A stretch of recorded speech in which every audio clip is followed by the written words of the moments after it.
E aí, galera, sejam muito bem-vindos a mais um episódio do Responde Aí. Eu sou a repórter Letícia e no episódio de hoje a gente vai falar sobre um assunto muito importante e que traz muitas curiosidades para o público. Oi pessoal, aqui quem fala é a repórter Júlia e estamos mais um episódio de Responde Aí. E eu vou te dar duas diquinhas sobre o tema de hoje. Primeira dica, antes e depois da colonização. Segunda dica, modos de vida. E aí, será que você adivinha? E aí, você já conseguiu adivinhar? Se você disse alguma coisa parecida com povos indígenas, você acertou. O tema de hoje é recorte temporal do modo de vida dos povos indígenas.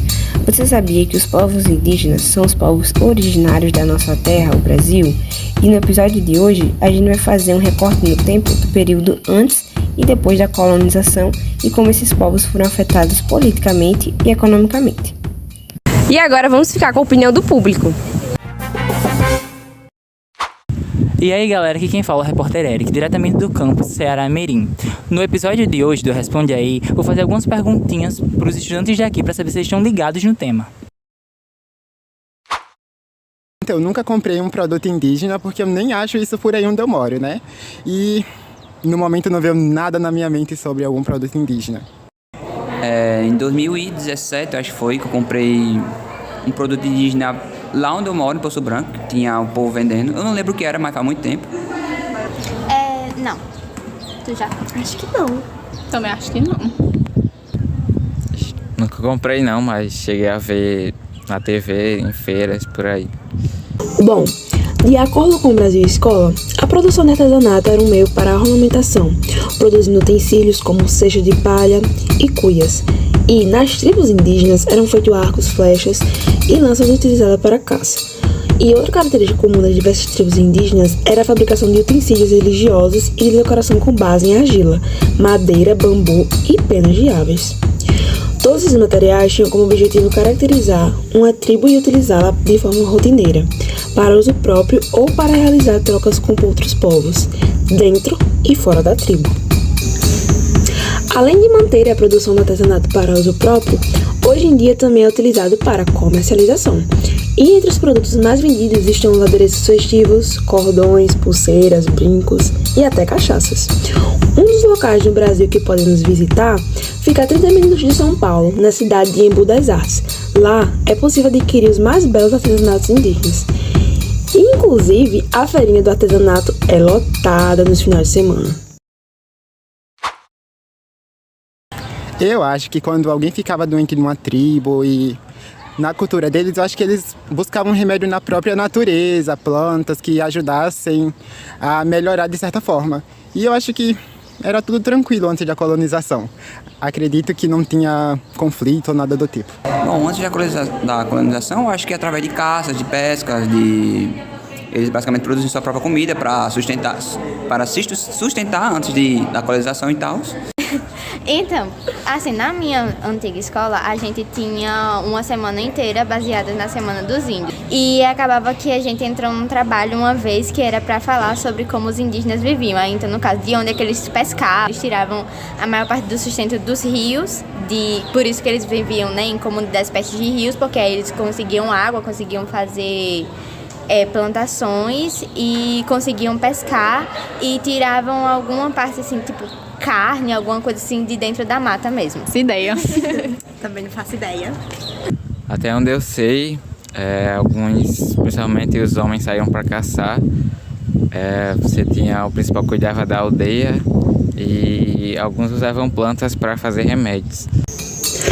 O modo de vida deles era baseado na caça, na pesca e na coleta.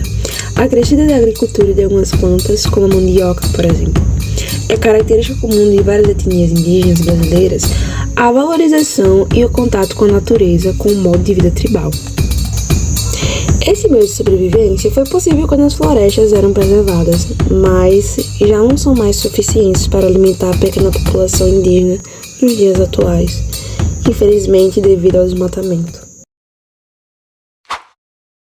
Dessa daí eu nem tenho certeza, mas eu acho que tipo o líder, que é denominado de pajé, e é ele que vai passando a cultura e as lendas através da comunicação mesmo.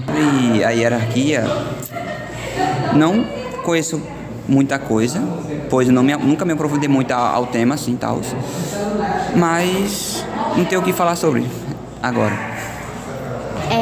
Então, eu sei que existe aquela coisa do... Pronto, o cacique é quem manda na aldeia. O pajé é meio que tipo o curandeiro ou o conselheiro, alguma coisa assim. Mas eu só sei dessas duas partes. O resto eu não... Enfim, não lembro de nada. Era basicamente isso. Não sei muito, mas eu sei que tem um pajé. Eu sei que alguns outros homens têm o cara que cuida dos remédios, das plantas. De acordo com o site suapesquisa.com e consciência.br, a hierarquia nas tribos indígenas é dividida da seguinte forma: os pajés, que possuem a capacidade de estabelecer contato com o mundo espiritual, e era comum que eles utilizassem da inalação de grandes quantidades de fumaça de tabaco para que em transe narcótico pudessem fazer contato com os espíritos. O cacique, no qual tem um papel de chefia na tribo. Os anciões, também conhecidos como pessoas mais velhas, e que são consideradas mais sábias, o que garante a elas certa autoridade dentro da tribo, com a função de ensinar para os mais novos o conhecimento dos antepassados. O Tupã, o ser sobrenatural supremo que controlava a natureza, e, como é comum nas religiões da identificação dos seus deuses com os seus povos, era representado pela figura de um índio poderoso. E para acrescentar, os povos falantes do Tupi, por exemplo, estabeleciam uma divisão do trabalho baseado no gênero e na idade. Idosos e crianças não trabalhavam, exceto espantando pássaros e outros animais das plantações. As meninas adolescentes ajudavam no cuidado das crianças mais novas. Homens adultos fabricavam utensílios de caça, pesca, também fabricavam canoas, guerreavam, caçavam e preparavam a terra para o cultivo. Já as mulheres adultas eram responsáveis pelas atividades agrícolas, pela coleta, pela fabricação de utensílios domésticos, pela preparação de alimentos e pelo cuidado das crianças. Eu não faço ideia, mas eu acho que não. Eu acho que deveria ser algo bem normal. Ou talvez sim, já que guerra existe em todos os lugares e sentidos, por qualquer motivo, e talvez aconteça isso. Meio termo aí. Sobre isso, que eu saiba, eu acho que já. Que não falar a memória, eu acho que já, numa pesquisa que eu estava fazendo no Google, assim, eu acho que já. Pra disputar entre terrenos e tal, deles e tal, pra conquistar antes da colonização dos portugueses e tal. Sim, porque segundo algumas coisas por exemplo, da história que ensinava na minha escola, pelo menos, eles falavam que as tribos indígenas, elas viviam em guerra por causa do território e que isso foi o que meio que facilitou quando, na verdade, isso foi o que assustou um pouco os colonizadores quando eles chegaram. Eu acho que sim. Concordo com tudo que a Ludmilla falou. Eu acho que teve, eu acho muito briga por território, caça, onde eles se encontravam. Sim, já existiu. Antes da chegada dos portugueses, a maioria das tribos indígenas era guerreira.